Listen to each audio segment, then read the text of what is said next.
So this is my third video, but it's the fourth week that I've been doing like this recap. And it's Tuesday and I'm on the road. Shocking. But I wanted to kind of recap Sunday night. Yesterday I didn't do anything, and it was just because I was physically exhausted. My family and I went on vacation we cruised the Dominican Republic and Grand Turk last week, and so coming back and hitting the ground running and hitting it hard and running the presentation software for the early service, and then getting ready for children's church, then teaching children's church during the 11 o'clock, and then doing youth at 6 o'clock is just really stressful to me. So after being, on my back laying in the sun, to being a little stressed out, I had to just take yesterday and calm down, which is kind of weird because you would think I wouldn't need to because I spent a week away, but I did. So anyway, so Sunday night was interesting, and I feel like I say that every week because Sunday night is always different, like always different. So we had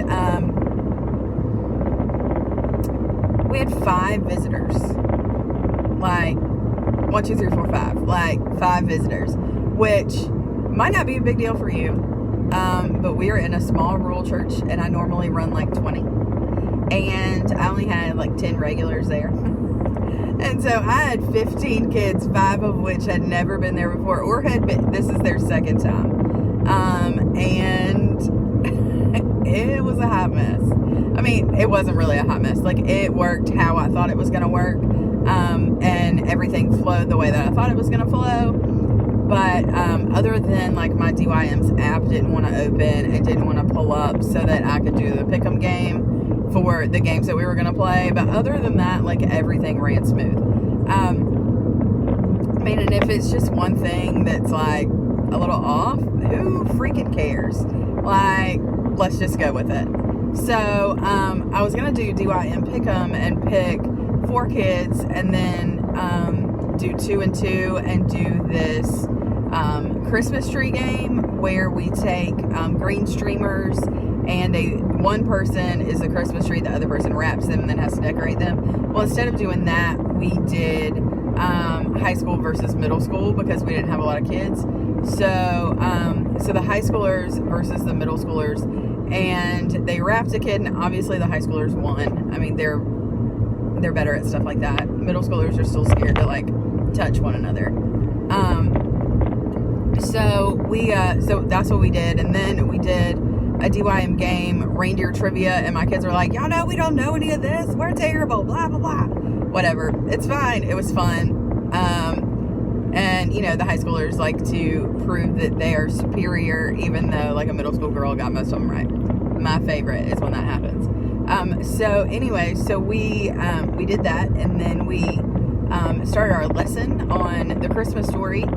And I love the Christmas story because I like to debunk the Christmas story. I like to tell what I consider to be the real Christmas story, which is that, number one, Jesus, yes, he was born in Bethlehem, but there are other things that are different. Like, and I like to explain, like, what the census was, like, and what that means, and how, like, I would not go to where I was born, because I was born in a different town than I live in now. I would not go there, and I would not go to San Francisco where my dad was born, and I would not go to California where my grandfather was born, but I would have to go to, like, Michigan where the rest of our extended family lives, even though we're not connected to them. And so going through that, and showing the progression and saying, you're not going just to one place. Like, you're going to where your family is from, not from, like, where your dad was born. So anyways, it it's kind of crazy, but I like to do that. I also like to explain the age difference between Mary and Joseph. Because it's, kind of crazy for today, and our kids, some of our high school boys were like, Joseph was a pedophile. Well, no, actually he wasn't. That's cool though. It was just the time. And it was okay. And in some Islamic countries today, it is still okay. And in some sects of Mormonism, it is okay.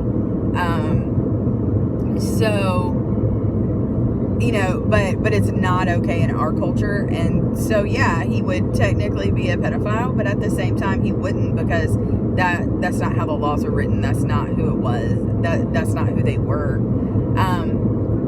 And so we talked about how Jesus was Jewish and how he would have celebrated Hanukkah, and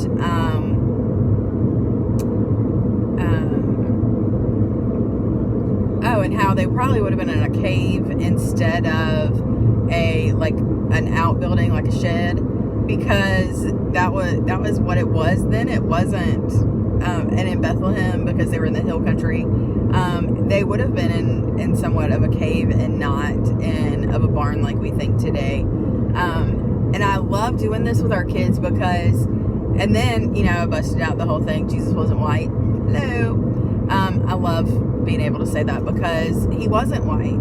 And when we are stuck in white church, as I like to call it, when we're stuck in white church, we think Jesus is white.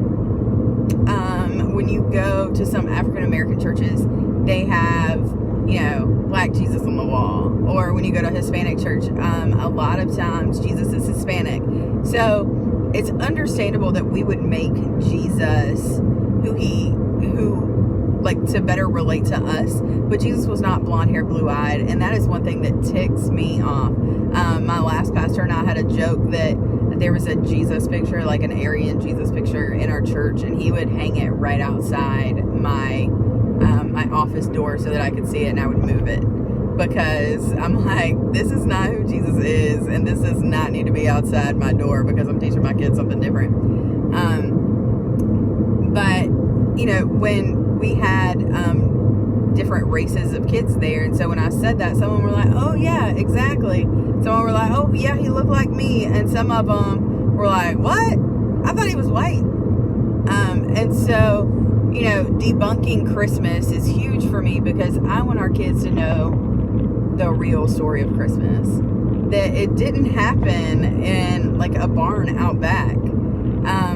Technically, what we use for our barns now is the same thing that the stable was used for, that the caves were used for, but it's different.